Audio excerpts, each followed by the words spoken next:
Hello and welcome to episode 2 of Titan Talk. I'm joined by Director of Alumni Relations and Holy Trinity baseball coach Dan Luisi. Dan, how you doing? I'm doing great, Pat. It's great to connect with you. I really appreciate what you're doing for the Titan community. Kind of giving players, coaches, and administrators a voice, during this difficult time. Me being director of alumni and you being an alum, I'm very proud of you and the work that you're doing at Malloy. I'm just happy to be here talking to you. Thanks, Dan. It means a lot. And when Mr. Hardart asked me to do it, I'm thankful for what Holy Trinity did for my athletic career, which wasn't much, but loving sports. It was great to be on the track team for 4 years, and it's great coming back, either watch baseball, basketball, football, or whatever else I could go back and support the Titans for and watch. So, first question, you guys were getting into practice, and then the season was postponed. How was that for you?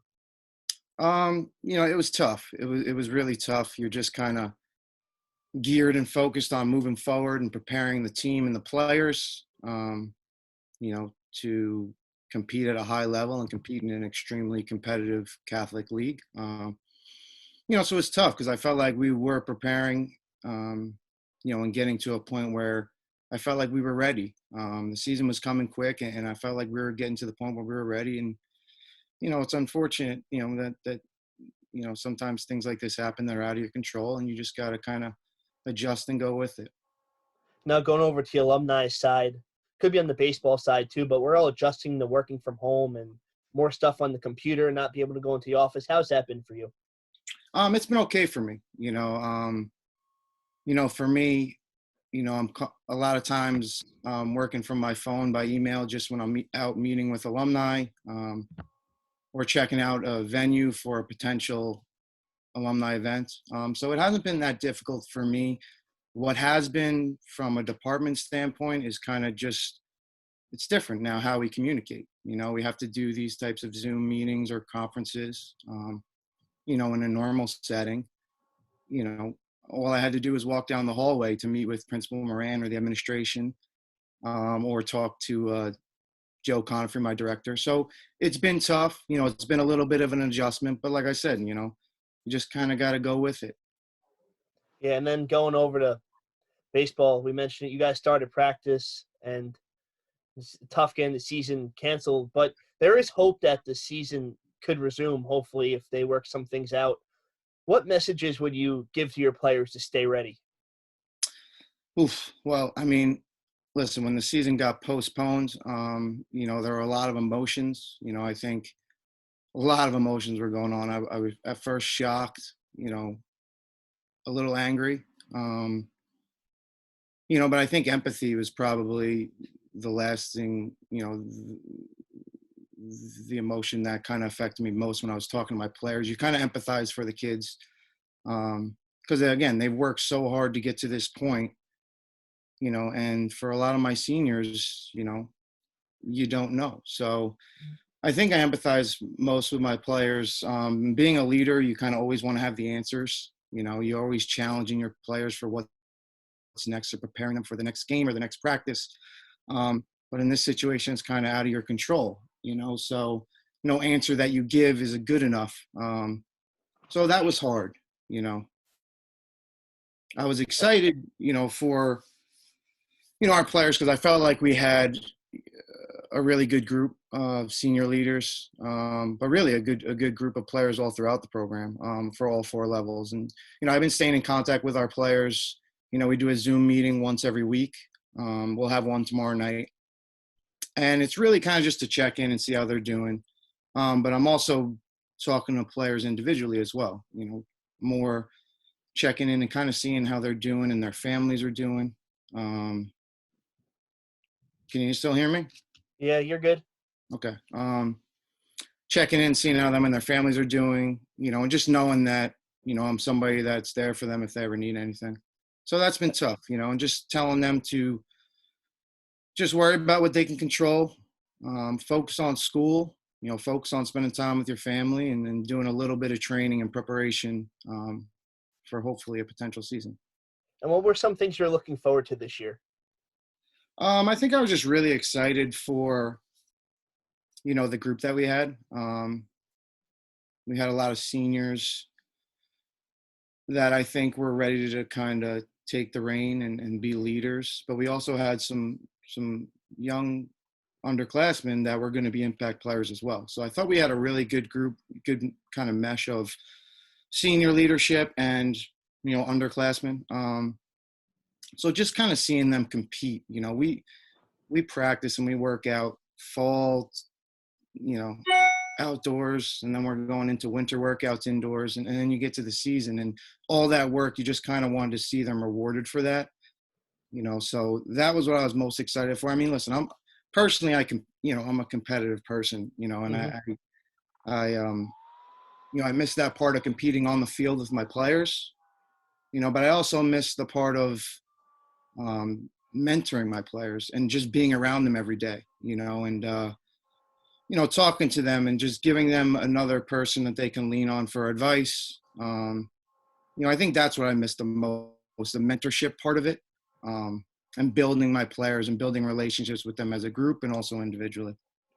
Now you coached at the college level before you came over to Holy Trinity, and when you took the head coaching job, you took over for Bob Melandro. What were some of the things you learned from him that you take to your day-to-day coaching? Coach Melandro, he's like family to me. He spent 30 years at Holy Trinity building the program Hmm. up into one of the best programs on Long Island. I always remember, as a player, one of the things that I admired the most about him was that he was never afraid of a challenge.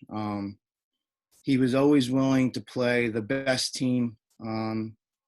He was always willing to put out the most competitive schedule. Um, he just always wanted to challenge his players. That's one thing that I learned. I think, as they're saying that, your players take on the mentality of your head coach. Coach Melandro, built me. I experienced it. He built me into a young, tough, and resilient player. And that's something that I'll always credit him for. I think that's some of my accomplishments after high school. On the college level as a player. Coach Melandro definitely had a role in that, building me into the player that I became, the competitive person that I became. You mentioned your career at Post University in college, where you're a two-time All-Conference player. Also have a number of their program records. Going to your play at Holy Trinity, do you have a favorite moment as a tight end? Um, yeah, I've got a couple of memories that I'll never forget, but I think the most impactful memory that I have that I still talk about is the 2003 championship. That year I was a sophomore. I came up halfway through the season, and it was probably the best moment of my life, as a baseball player, that first experience playing on varsity, with players that you look up to. Um, I got to compete and play with guys like John Calco, who ended up at Stony Brook University. He was a high school draft guy to the Montreal Expos. I got an extra year to play with my brother Nick, who was a year older than me. He's a 2004 Hmm. Louisville Slugger All-American. So I got the opportunity to play with kids that I was looking up to, but also playing in the most competitive league, on Long Island and playing some of the best players on Long Island. So, that's a memory that I'll always have. And my teammates, me and my twin brother, Anthony, we still talk, often about some of those games and some of those experiences, but also my other teammates and people that I, played with and accomplished great things with at Holy Trinity. Are friends that, I'll have for the rest of my life. Even if we don't see each other all the time, that experience and, winning a championship like that and the pride, that you have doing that and how you represent the school as a bond that you have with your teammates that, you'll have for the rest of your life. And shifting over to the alumni area, there's great videos and posts on the Trinity Facebook page and the website about the first responders, whether they be police officers, firefighters, nurses, doctors. What does this time show about the Holy Trinity community and the great work that they do? Well, my role in advancement as a director of alumni, I get to connect with amazing alumni every day. And I get to hear about the fond memories they have when they were a Titan. unlike me, they always talk about how Holy Trinity shaped them into the person that they are today. Um, so I think, Jackie Lombardi, who's our director of admissions and marketing, she's done a great job highlighting some of our alumni, um, just kind of the impact that they have. You talk about being a Titan, and you always hear, being a Titan, your family, and if you're in the Titan community, you're built to be someone who's always willing to reach out and help somebody in need.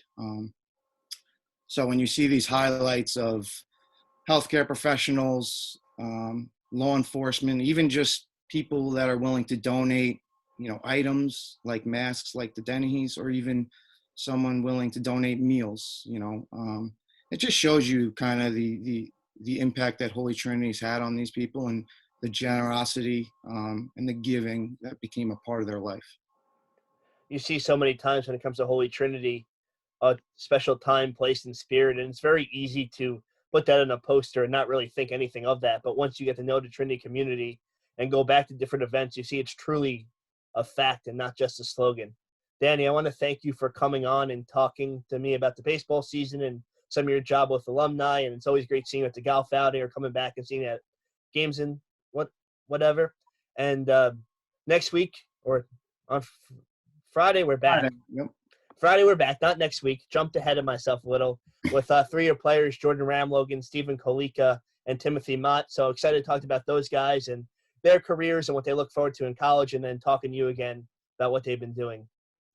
Yep. So Yeah, I appreciate it, Pat. Thanks for everything, man. You're doing a great job. Keep it up. And I look forward to talking to you on Friday.